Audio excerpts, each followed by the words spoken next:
Hello everyone, कैसे हो आप सब। आई होप आप सब ठीक होंगे और आप सबकी एचटेट सीटेट की तैयारी बहुत अच्छे से चल रही होगी। तो आज उसी तैयारी को बेहतरीन बनाने के लिए मैं आपके लिए एक बेहतरीन सी वीडियो बना के लाई हूँ, जिसमें बच्चे अक्सर कंफ्यूजन क्रिएट कर लेते हैं खुद के लिए, जबकि वो इतनी बड़ी बात नहीं होती, जो कि है हमारा सीटेट का इंग्लिश लैंग्वेज का पैसेज। देखिए भाई, आपको वहां पर स्मार्ट स्टडी करनी है, हार्ड वर्क आपने कर लिया, वहां पर आपने स्मार्ट ट्रिक्स अपनानी है। जैसे कि अगर आपके पास प्रॉपर अच्छे से टाइम है, तो आप अच्छे से पहले पैसेज को पढ़िए, देन क्वेश्चन करिए, बिल्कुल अच्छे से। लेकिन कई बार टाइम की शॉर्टेज हो जाती है, क्योंकि सीटेट की स्टेटमेंट जो क्वेश्चन की होती है वो काफी लेंथी होती है।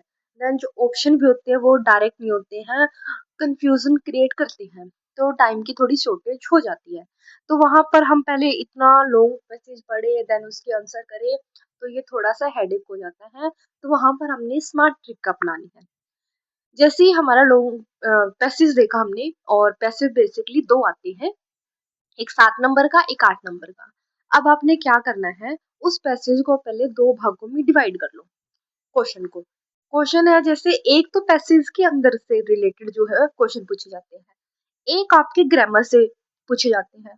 अब वो जो ग्रामर वाला सेक्शन है वो पैसेज में कई बार होता ही नहीं है। जैसे कि कोई सिनोनिम्स पूछ लिया, एंटोनिम्स पूछ लिया, किसी का वन वर्ड पूछ लिया, या फिर मोस्टली ये पार्ट्स ऑफ स्पीच पूछते हैं कि क्या ये नाउन है, एडजेक्टिव या प्रोनाउन है।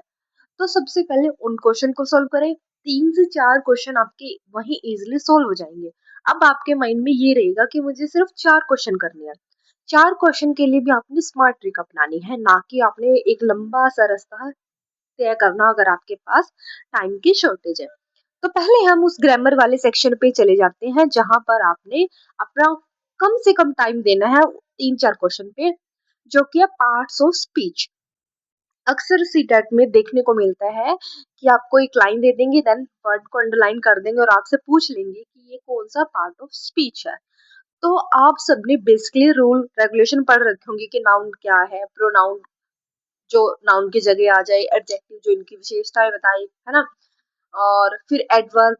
तो ये बेसिकली है, लेकिन वहां पर बेसिक बेसिक से वर्ड तो आपको देखने को नहीं मिलेंगे कि राम दे दिया, ही शीट दे दिया।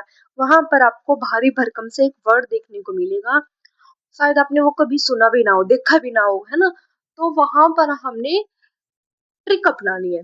मैं ये नहीं कहती कि 100% ट्रिक है, बट 99% ये ट्रिक आपके काम करेगी।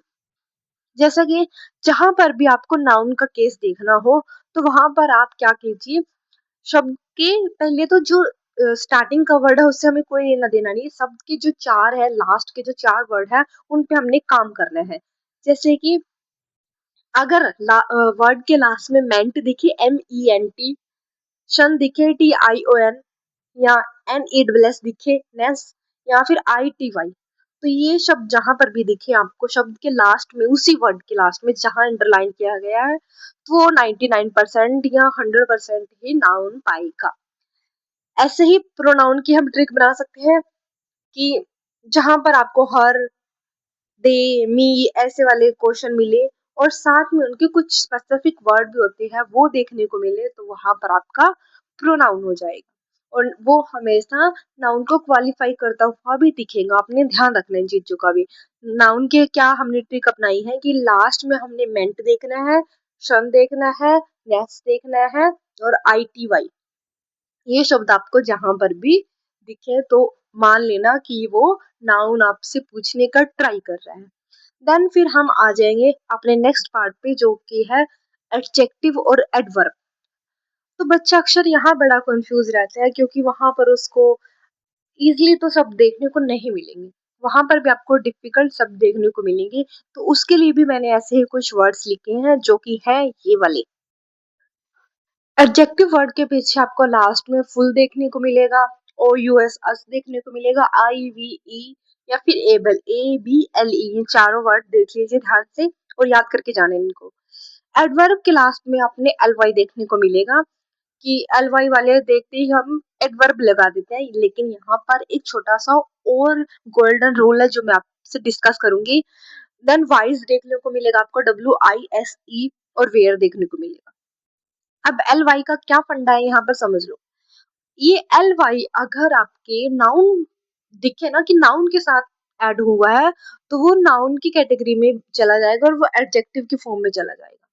लेकिन आपको दिखे कि एल वाई कोई कार्य कर रहा है, कोई क्रिया हो रही है, यहाँ पर कोई वर्ब की फॉर्म में यूज हुआ है तो वहां पर एडवर्ब हो जाएगा। जैसे फ्रेंडली, अब आपने पता है कि फ्रेंड क्या है, नाउन है, उसके साथ एल वाई लिखा है तो वो क्या होगा कि वो फ्रेंडली है। ये यहाँ पर एडवर्ब नहीं मानी जाएगी। लेकिन अगर हम स्लोली लगाए, स्लो यानी कोई काम स्लोली स्लोली हो रहा है यानी वो काम हो रहा है, तो वहां पर एल वाई लगे तो वो एडवर्ब होगा। तो इन चीजों को थोड़ा सा याद रखना बेसिकली।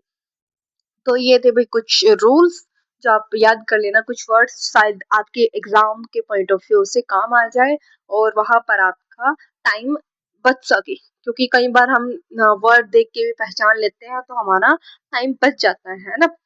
सेकेंडली, आपने पूरा का जो पूरा है ना पैसेज नहीं पढ़ना अगर आपके पास टाइम की शॉर्टेज है। आपने क्या करना है, सबसे पहले फर्स्ट लाइन पढ़ो, देन उसी पैराग्राफ की लास्ट लाइन पढ़ी। अगर पैराग्राफ दो दे रखे हैं तो सेकंड पैराग्राफ की फर्स्ट लाइन और फिर लास्ट लाइन। अब आपको उस पैराग्राफ के बारे में पता चल जाएगा कि ये एक्चुअल पैराग्राफ है किस बारे में। कई बार टाइटल से क्वेश्चन आ जाता है, थीम से क्वेश्चन आ जाता है, तो वो आप इजिली कर सकते हो कि इस पैराग्राफ की थीम क्या है। तो पूरा पैराग्राफ पढ़ने की जरूरत नहीं है।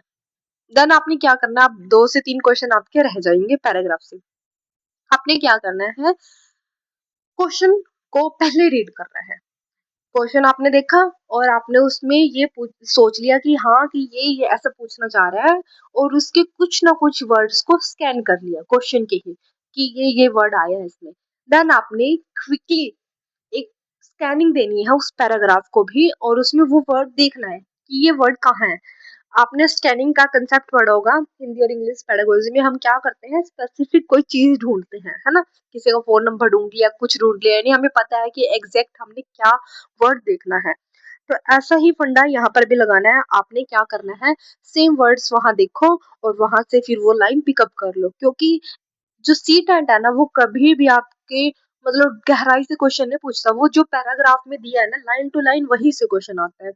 तो हमने एक्स्ट्रा ज्यादा स्मार्ट नहीं बनना वहां पर, अपने डबल मीनिंग से वहां पर पूरे ये व्याकरण के रूल नहीं लगाने लग जाने, ना ही हमने उसके बिल्कुल डीप कंसेप्ट पे जाना है। हमने ऊपर ऊपर से ही उसके आंसर को निकालना है। तो ये हमसे सीटेट मांगता है।